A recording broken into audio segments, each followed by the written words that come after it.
Well, this is the first of many videos in this coding lecture series for you fellas, for you newbie coders. I hope this information comes out well. If you do have a problem with it, feel free to post, and hopefully I can answer any questions there. So right here you're looking at is my desktop. I have it set up in a way that makes sense to me, and I have all my files accessible, which is important. So I advise you guys to do the same, is set up a little system, an organization system for you, so you know where all your files are. That's really important. So I'm just going to go through this very quickly. My SVN file is here. This is where all the information comes from the repository of code. To update it, you hit SVN update, and that will update that file there as it will connect to the server. And you can see that I'm at the most updated version. Before you ever commit something, and when you commit, that means that you have edited information and that you are saying that I want this information to go to the repository and change whatever file that was there stored initially. Make sure before you do that you have the most up-to-date version of Freeworlds 2. Because what happens with people working on something currently is that someone may update before you do. And as a result, you could potentially copy over their work if you're not careful. So it's not a big deal if it does happen, because there's ways for you to extract the information anyways, or the particular files. However, if we can keep it to a minimum, that's probably for the best for everybody. So once you update and you have the most up-to-date information, basically the SVN has all the files that are important to make freelance for out of the Freeworlds 2 run. The base that you downloaded, that's where you downloaded it from FileFront, basically has all the building blocks. However, it's not organized in the way for you to use it. If you just did try to use the Freeworlds base, all you would really see is the course gone. However, once you download the SVN and you have that working, you can see all the different systems that I've made in the past little while. So basically the way to think of it as is that your base file, the one that everybody downloaded, is just the building blocks to the mod. I basically have all the important bits in there that won't change pretty much throughout this development. And if it does, then it can be updated on the SVN, which is not that big of a deal. The SVN itself has all the files that make it and organize it to a mod.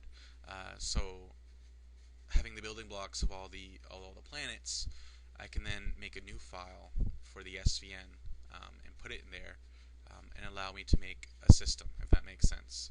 All the planets are in the base. I'm making a file to say I want these planets here, and then I'll copy that to my SVN. And usually these files aren't too large, but they're quite important. So that's just to kind of tell you how it's working right now.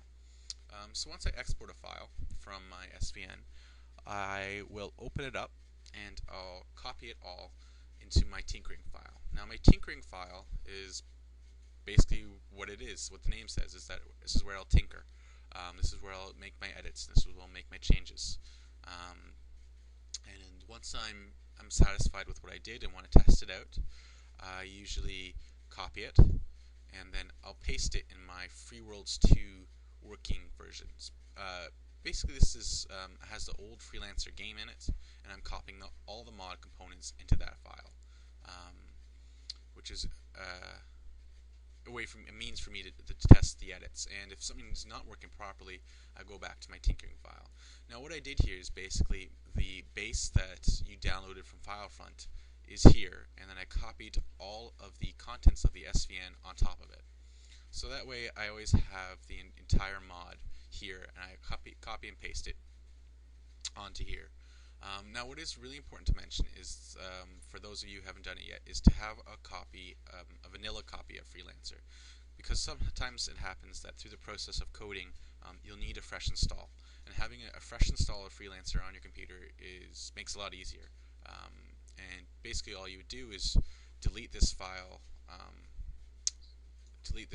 here, your Freeworlds 2, wherever you store that, and you could just copy this here again and make a new Freelancer Freeworlds 2 folder where you would copy your tinkering file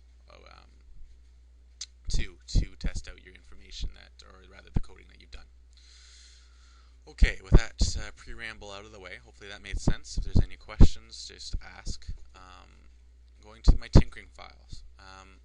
So the way that the most mods are set up is that you have your data file, and data file is pretty much where all the information is stored.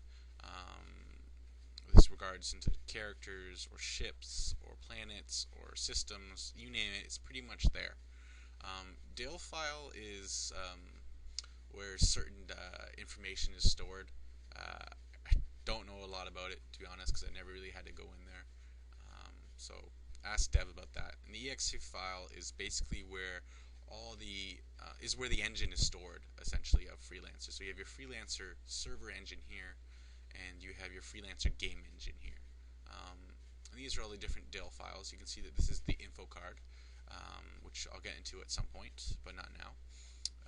Freelancer INE. This basically tells the way I understand it, anyways, tells the engine what files are where and how to run them. So right here, this is just telling you what display screen it's at. So this is the size that I have it at currently. This tells where you would connect to the server. So for you guys who've downloaded 1.65, you'll notice that we don't have the global server anymore. Well, that's because we didn't put the entry in here, allowing for the new global listserv to come up. This right here is all these DILs that I really don't know a lot about. This right here is a little bit important. This is where all the info cards are stored. And this just tells the engine where to find all the different voices and things. So this is not really a place for you guys to edit at this point anyways, so it's not that big of a deal. Just so you guys get an understanding of what's going where. Any hacks, really, those hacks that we've done in the past are usually done to certain DIL files or even to the exe itself. Once again, not for you guys right now, but just so you guys understand where things are coming from. So, looking at your data file, you have your AI, and your AI is basically this database that pretty much programs how the computer thinks and how they react. I've gotten this database from a fella named Foxtel1, who made this new database that allowed the NPCs to become even more aggressive and quote unquote smarter. So that's where that information comes from. Audio is what it sounds like. This is where all your audio is stored. Now, you'll come to see in the way that I've organized this and following along Dev's invention is that all they're called dynamics files that change the way that Freelancer runs are right in the first data. Now, first data folder rather. Now, where everything else is stored, like the main bulk, the main foundation of the mod, if you want to call it that, is stored in this TOW file. And that's where you find like the meat of everything. So all the engines of the sound are stored there.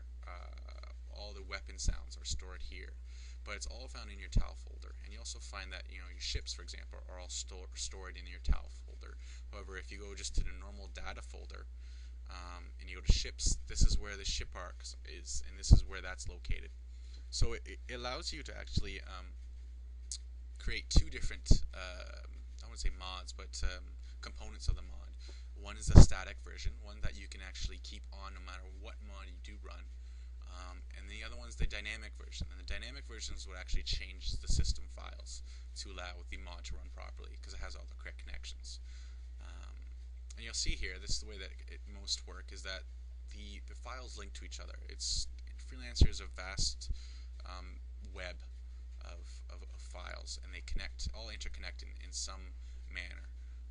So for this particular engine sound that I want to play, this is its nickname. So this is what I could say I could put in the engine sound, which I'll get to, the engines rather, to play this sound. And this is where this sound is stored. So it's stored in my TOW audio sounds engine X loop wave file. Attenuation is how it changes based on how fast it's going and away from you and how fast it's going towards you, which is neat. It kind of has that the Doppler effect thing going on. Anyways, so characters, this is where all the body parts are stored. this once again links to all the body parts which are stored into your tile file. This is important for the base coders because all the different body parts are stored here. I finally got this working properly. It shouldn't give you any troubles with bugs, so you can put whatever nickname body part you want and it should work properly without crashing. Because for whatever reason, and I haven't figured this out yet, that when you put a NPC in a base, you can have missed a hand, so you could have coded it wrong and they don't have a hand when you see them. But you cannot miss a head. If you code incorrectly the head, it will cause the game to crash. Go figure on that. I don't know why it does that. This is just the way that you look like when you first start the game. Not a big deal. Equipment, this is where most of you guys will spend a majority of your time. Mod DB, basically this file here. Actually, I'll switch it up. I'll go from Commodities per faction. Commodities per faction, what this means is that certain NPCs will drop an equipment. This is the equipment that they'll drop if you code it in properly. So, for example, LIP group. This is the only real stock freelancer nickname that we've used, and this is your civilian group.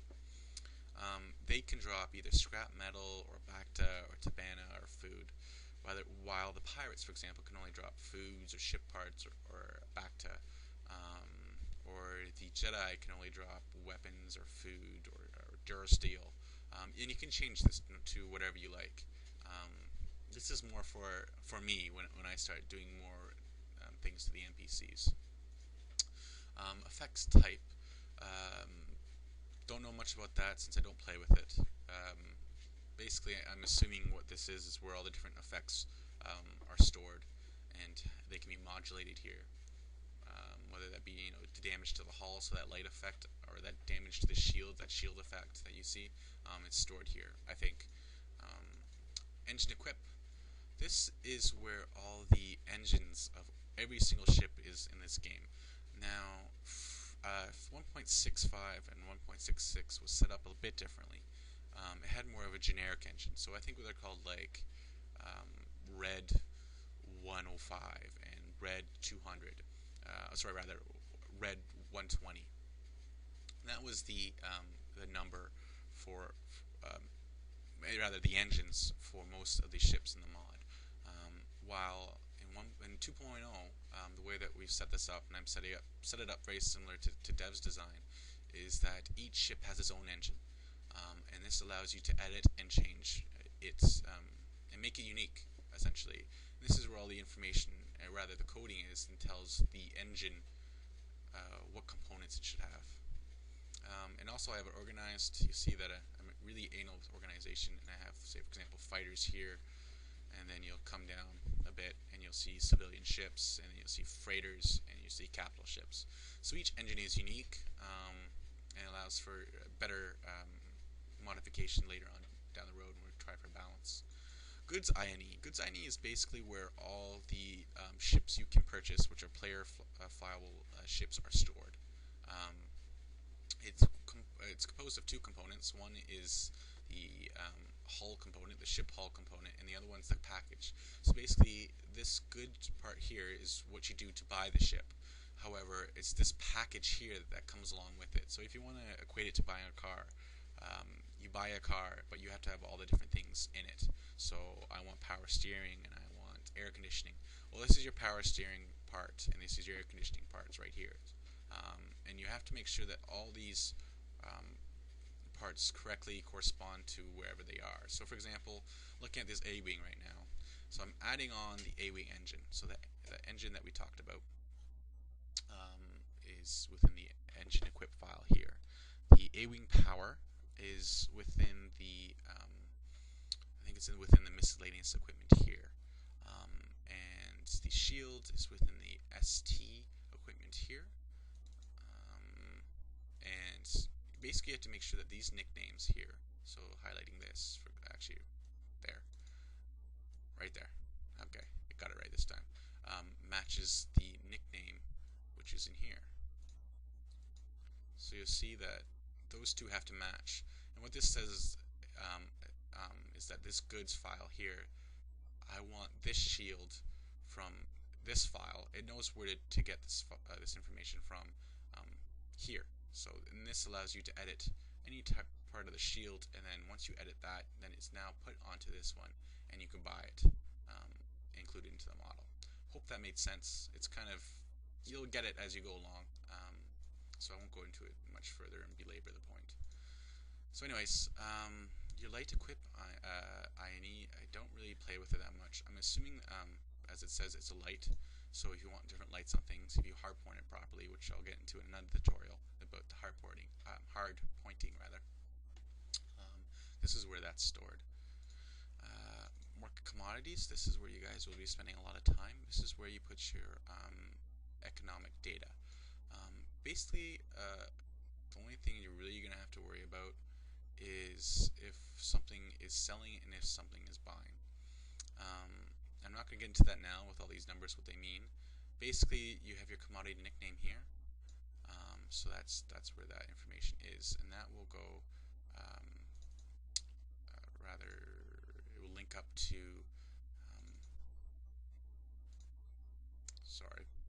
link up to the goods INE. Got kind of confused there.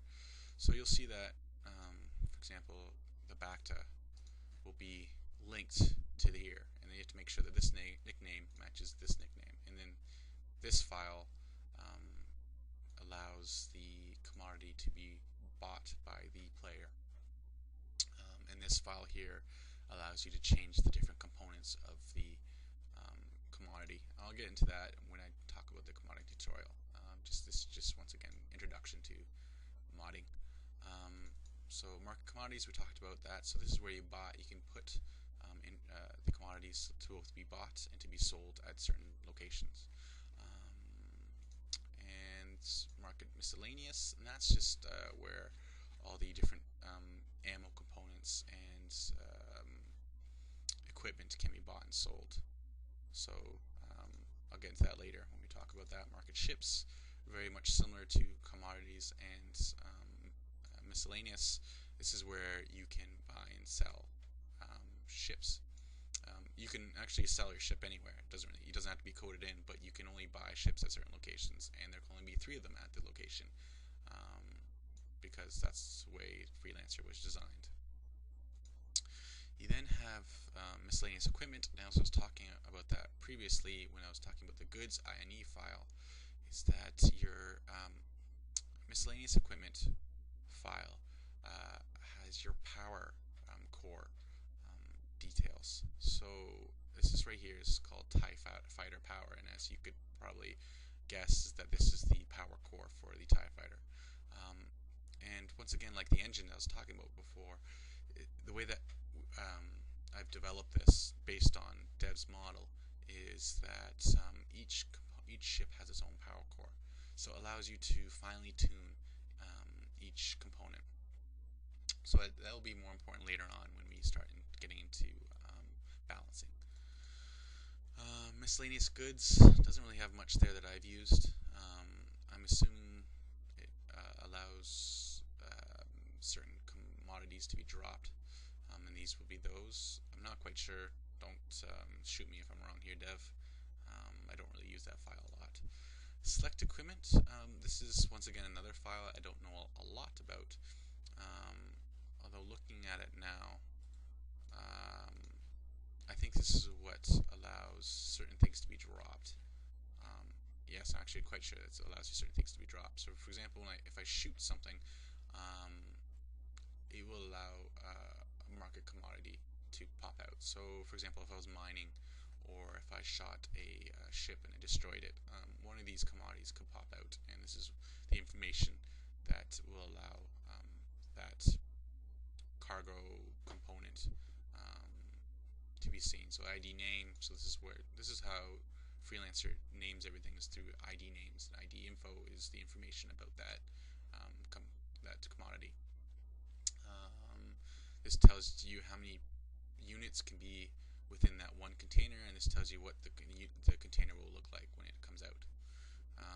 Nothing crazy here. So right here, this is ST equip. This is following along the same lines with the power and the engine is that this is here for each ship has its own specific shield generator, which you can edit, and that's found in your ST equip. Your ST good. This allows you to buy different things. So I wanted to buy, for example, a shield, an extra shield, and I wanted to buy an extra power. This is where you can do that here. This is where you code that. This follow item, Dev made a huge leap in freelancers where he found out that we used to have NPC wingmen. However, the way that you do that is through these particular commodities here, and this is the link to it. It's just found here. This is follow item Imperial. So this will follow a specific. This will cause a specific subset of Imperial NPCs to follow you. Not really important in our version because I've taken it out for the most part. However, I've kept all the residual code in here just in case someone wants to develop it later on if they want to. So this is weapon equip. Weapon equip is where all the lasers and turbos and missiles are stored, and they usually come in different components. Whether this is a missile, so you have motor here, which allows how fast it goes, the explosion type, so how powerful the explosion is and how far it goes. Munition talks more about codes more about the way it is actually situated on the ship and all the different components that talks about. Weapons good is all the different things you can buy. So basically, it's very similar to like market miscellaneous ships and market commodities. Is that you have all your ammo components here. So if I wanted to buy my proton torpedo, this is where that links to, which then will link to my weapon equip for the actual data itself. And the weapon ModDB, what that has to do is, if you remember Freelancer, the stock version, it had different weapons to affect different shields a different way. Well, this is where that was coded. Not really important for us, so you don't have to worry about it. Okay, so FX is essentially what it sounds like. It's for all the different effects. You have beam effects, and what that beam effect is basically the laser beams. The effect types is what it looks like. Don't know a lot about effects, to be honest. I just wanted to code some of the things. Effects INE is the way that the lasers, rather these projectiles, will look like, and the sound effects they'll make, and the visual it will produce. Then you have effects explosion. Once again, it links to different files to show the different pretty explosions that we all have come to love. Explosions INE. This is a little important for Zach, actually, if he's listening to this one at all. The explosion INE is what happens where your ship dies, and this is the explosion that is specified for that ship destruction.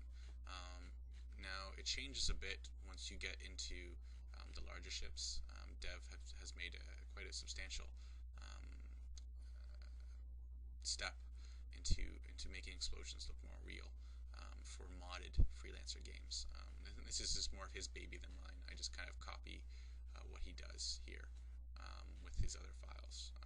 Won't go into a lot about it now, as I don't know as much as I should about it to tell you what's going on there. However, I can kind of imitate what he does. Fuses, this is once again Dev's department.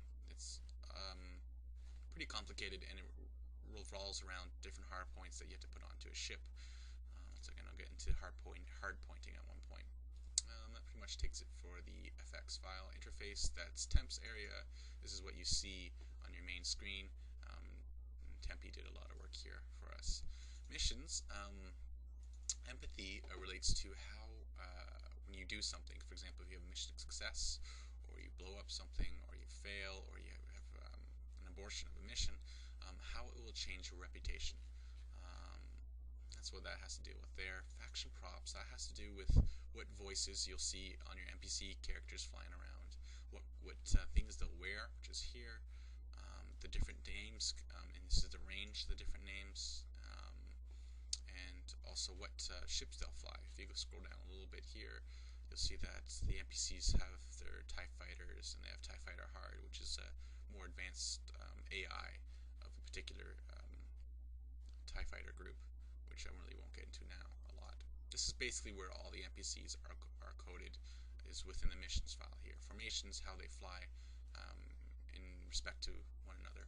Loot's prop is what they can drop when they're shot. And bases, this is where Marv will be spending a lot of time. Marv and Mud. This is where you program your NPCs into the actual base itself. And it's a tedious code, to say the least. NPCs, ships, this is where you basically code the NPCs. This is kind of like their ship arc, which I'll get into a little bit. But once again, not for you guys right now, so don't worry about it. Pilot population, this is where you kind of code the brains. It's a little more detailed than the actual database that I talked about within the AI folder. Ship classes, once again, is the way that the ships are set up. The way that escort frigates will have particular subset of information, the way that they're supposed to react to different things. That will link to the different files in here. But once again, a little over your heads for now.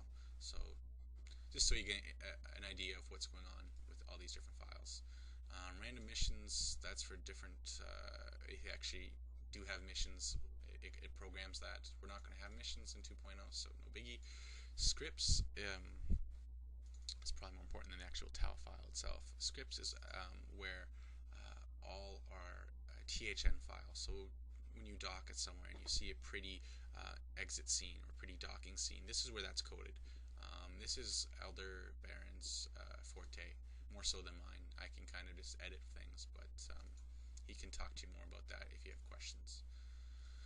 And ships. Ships, this is where the ship arc lies.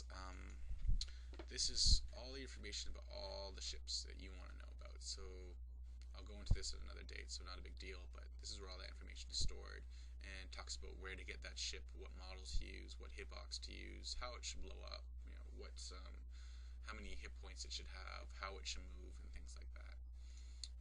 The loadouts I need is more important for NPCs. I program here what equipment the NPCs will have. And this is where that's stored. And that's about it for there. RTC ship arc INE, that's more for the scripts. So the scripts have certain nicknames. So what you see, so for example, if you dock at Coruscant, you see all these ships flying by. That's programmed here to what ship is flying. Solar, this is similar to your ship arc, rather your ship folder, but it's basically for the systems. So you have your loadouts of all the different models you can use. So for example, the Golden Arms and ships and that texture system that I developed is all stored here, and that's the information it needs to make those ships look the way they do in game. So yeah, I won't belabor the point. Solar arc is where all the different planetary bodies and asteroids are stored, and this tells the Freelancer engine where these items are stored. And star arc is essentially what it sounds like. This is where all the suns and stars are stored and how they should interact, or rather how they should look in the game. Tau, I already talked about, and Universe INE is probably the most important here. This basically tells the game, where the bases, what information they should use for the bases and where it's located. So for example, my planet Coruscant is located within the Tau Universe Systems Coruscant Bases planet Coruscant base file, which I'll get into when we start into system coding and base coding and things. So I think that's it. Cameras INE, this is the way that the camera will look in game. Constant INE, that's where you can actually change different constants in the way that the game should interact. That's at that point. Initial world INE, that's the reputation that you'll get, and how it'll look when you initially get a reputation. For example, if I want the civilian rep, this is the way it will look across the board. So basically, I'm going to be neutral to everybody except the pirates and the other group of pirates. While the pirates, for example, if I got that reputation, they'll be hostile to everyone except themselves. Once again, I'll get into this later. don't really touch these files because they're very, very sensitive and they'll cause the game to crash pretty quickly. And this pedal DB INE, this is where all the THN script stuff is stored for all that different information. You have to put the information here for it to come up in game. Okay, fellas, I think that's enough for now. I hope that was a good little brief run through of Freeworlds and Freelancer and all the different mod files and what they mean. If you have any questions, just post it up and hopefully I'll be able to answer them. Thanks, fellas.